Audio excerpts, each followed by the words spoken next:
Assalamualaikum warahmatullahi wabarakatuh. Perkenalkan, nama saya Diki Sintia Marta. Saya akan menjelaskan PPT tentang skema klasifikasi arsip. Yang pertama yaitu pemberkasan arsip. Pengertian pemberkasan arsip adalah sistem pemberkasan, cara atau metode penyimpanan arsip secara sistematis dalam peralatan menurut aturan yang telah direncanakan, termasuk proses penentuan indeks, kode penyusunan, dan penempatan arsip dengan cara sistematis sehingga dapat dengan mudah, cepat, dan tepat ditemukan bila diperlukan. Yang selanjutnya, tujuan pemberkasan arsip. Yang pertama, ketetapan dan kecepatan dalam penemuan kembali. Yang kedua, mengantisipasi adanya dokumen yang hilang. Dan yang ketiga, efisiensi dalam menggunakan ruang dan peralatan. Yang keempat, yaitu memudahkan dalam penyusunan. Yang selanjutnya yaitu ada peralatan. Peralatan label adalah kertas yang ditempelkan di tab atau guide label yang dipergunakan sebaiknya mempergunakan kertas yang berkualitas agar tidak mudah rusak, mudah dihapus dengan tidak meninggalkan berkas, dan mudah dibaca karena berwarna terang.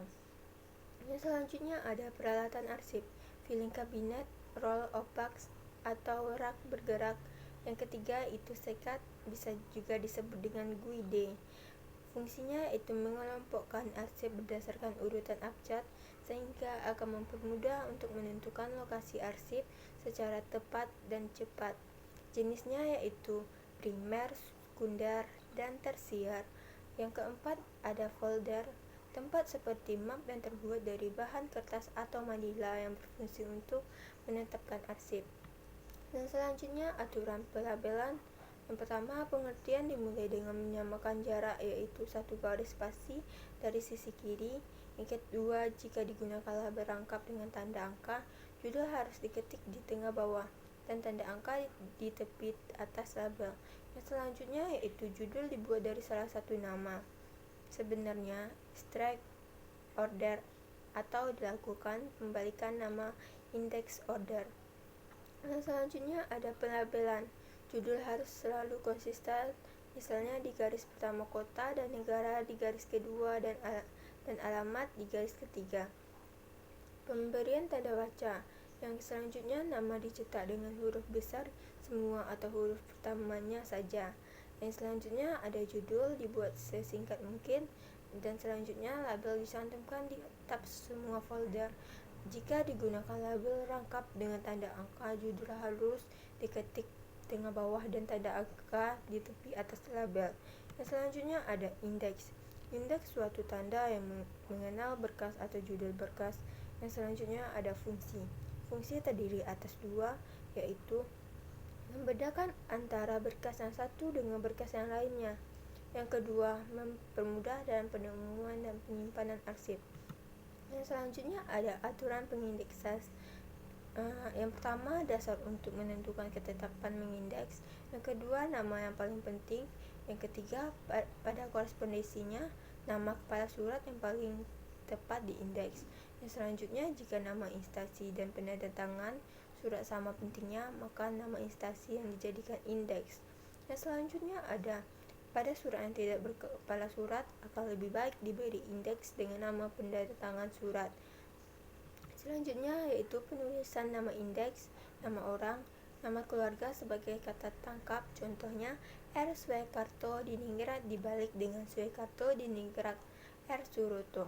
Apabila terdapat gelar akademis, pangkat, atau jabatan dari nama orang, tidak perlu dimasukkan dalam indeks, tetapi untuk memperjelas dapat disertakan dalam indeks dan tetap dalam kurung di belakang indeks. Contohnya yaitu Presiden Soeharto diindeks dengan Soeharto dan Dr. Mohyamin diindeks dengan Mohyamin. Yang selanjutnya ada strike order, nama asli Dr. Ahmad Sagalana. Yang kedua Irahayu Effendi. Yang ketiga Prof. Dr. Ali Hadi. Yang keempat yaitu Sandra Lintang. Yang kelima PT Angin Ribut. Yang keenam CV Samasuka. Indeks yaitu Ahmad Salagana. Yang kedua Ali Hadi, Prof. Dr. Yang ketiga Sandra Lintang. Yang selanjutnya nama organisasi. Jika penggunakan nama itu sebagai tangkap diikuti badan atau organisasi, diikuti kedudukan hukum di dalam kurung. Bila ada RS Fatmawati, Fatmawati RS. Rumah Sakit Sentra Asia Bank PT, Rumah Sakit Dicipto Mangunkusumo Cipto. Dokter rumah sakit. Yang selanjutnya, jika nama badan menggunakan nama asing yang sudah umum, nama badan ditempatkan di bagian depan diikuti nama organisasi. Yang selanjutnya ada penetapan arsip. Adalah kegiatan penetapan arsip di Lacivile atau Rakville. Caranya dengan memasukkan arsip ke dalam folder dengan meletakkan bagian arsip di posisi sebelah kiri di dalam folder. Individual arsip diletakkan berdasarkan urutan tanggal terbaru di bagian depan. Yang selanjutnya, klasifikasi arsip yang terdiri atas dua macam, yaitu yang pertama, penggolongan dan pengelompokan arsip atas dasar persamaan masalah yang terkandung dalam arsip. Yang kedua, yaitu mempermudahkan dalam penyimpanan dan temu kembali. Yang selanjutnya yaitu tujuan klasifikasi arsip yang terdiri atas dua bagian. Yang pertama, dasar penyimpanan arsip secara sistematis dan logis. Yang kedua, pedoman untuk menentukan pengelompokan dan jajaran masyarakat yang terkandung dalam arsip. Yang selanjutnya, cara penyusunan klasifikasi unsur utama, unsur organisasi. Yang kedua, fungsi meliputi seluruh tanggung jawab yang dibebankan organisasi untuk melaksanakan kegiatan. Jenjang fungsi dan kegiatan dirinci menjadi: yang pertama, masalah primer. Masalah primer yaitu pokok masalah. Yang kedua, sekunder. Sekunder sub masalah. Yang ketiga, masalah tersier yaitu sub masalah. Yang selanjutnya, kode. Yang pertama, sarana mengenal mas, primer, sekunder, tersier. Yang kedua, sarana penghubung mas dalam pola klasifikasi.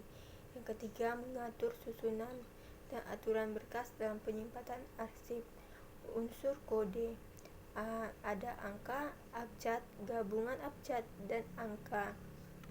Yang selanjutnya yaitu contoh klasifikasi fasilitatif. KP kepegawaian. 10. Penerimaan pegawai. 20. Pengangkat pegawai. 30. Promosi. 01. Kenaikan pangkat atau golongan. 02. Pengangkatan dalam jabatan. 03. Kenaikan gaji. ke-40. Mutilasi.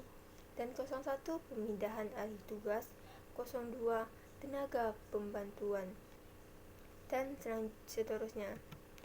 Selanjutnya ada contoh klasifikasi substantif pendidikan dan pengajaran. Yang 10. Penerimaan mahasiswa baru. 01. Pelaksanaan. 02. Registrasi. 01. Konfirmasi mahasiswa baru. 02. RPM atau KRS. Yang ke-20. Registrasi. 01. Konfirmasi mahasiswa baru. 02. RPM atau KPRS. 03. Cuti tahunan. 30. Kurikulum. 01. Silabus. 02. Satuan acara perkuliahan. 03. Acara kurikulum. Yang selanjutnya ada penemuan kembali arsip. Yang pertama, ada pencarian. Yang kedua, pengeluaran. Yang kedua, pengeluaran arsip dari rak. Yang ketiga, penulisan di sarana peminjam. Dan yang keempat yaitu pengembalian. Baiklah, saya ada daftar arsip seperti ini daftar arsipnya. Baiklah, saya akan membacakan daftar arsipnya. Yang pertama ada nomor. Yang kedua ada kode klasifikasi. Yang ketiga series atau uraian arsip. Yang keempat kurun waktu. Yang kelima jumlah. Yang keenam tingkat perkembangan. Yang ketujuh notebook. Dan yang ke-8 keterangan. Yang nomor 1 kode klasifikasinya yaitu KU01.00.00. Series atau uraian arsip keuangan. Yang kedua penyusunan anggaran. Yang ketiga penandatangan. Yang keempat pajak. Kurun waktunya tidak ada. Jumlahnya 5, tingkat perkembangannya asli dan notebook 1, keterangannya kondisi baik. Yang kedua, PP 03.00. Yang pertama, perkuliahan atau penyelenggaraan. Yang kedua, pendidikan ijazah dan transkrip. Yang selanjutnya ijazah. Kurun waktunya tidak ada. Jumlahnya 1, tingkat perkembangan asli, notebooknya 2, keterangannya kondisi baik. Dan saya juga ada tempat penyimpanan arsip seperti ini. Saya sengaja memberinya dengan menggunakan kertas kado supaya lebih bagus, lebih rapi, dan lebih indah dilihat. Yang ini tempat penyimpanan arsip, gunanya yaitu supaya tidak robek, tidak tercecer, dan tidak kotor, dan tidak mudah robek. Saya ada beberapa contoh arsip di rumah, yaitu seperti lapor. Ini contoh arsip yang ada di rumah. Lapor contoh arsip yang ada. Yang kedua yaitu KTP. Saya memiliki contoh arsip KTP. Baiklah, hanya itu yang dapat saya sampaikan. Apabila ada kata-kata salah dan banyak kekurangan, mohon dimaafkan. Sekian, terima kasih. Assalamualaikum warahmatullahi wabarakatuh.